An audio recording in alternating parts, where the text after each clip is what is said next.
हरिः ॐ। नमामि दूतं रामस्य सुखदं च सुरद्रमम् पीनवृत्तमहाबाहुं सर्वशत्रुनिवारणम् नानारत्नसमायुक्तकुण्डलादिविराजितम् सर्वदाभीष्टदातारं सतां वै दृढमावहे वासिनं चक्रतीर्थस्य दक्षिणस्थगिरौ सदा तुङ्गाम्भोधितरङ्गस्य वातेन परिशोभिते नानादेशगतैः सद्भिः सेव्यमानं नृपोत्तमैः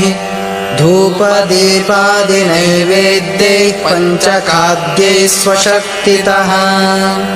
भजामि श्रीहनुमन्तं हेमकान्तिसमप्रभम् व्यासतीर्थयतीन्द्रेण पूजितं च विधानतः त्रिवारं यः पठेन्नित्यं स्तोत्रं भक्त्या द्विजोत्तमः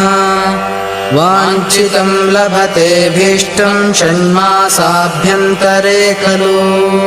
पुत्रार्थी लभते पुत्रं यशोर्थी लभते यशः विद्यार्थी लभते विद्यां धनार्थी लभते धनम् सर्वथा मास्तु सन्देहो हरिः साक्षी जगत्पतिः यः करोत्यत्र सन्देहं स याति नरकं ध्रुवम्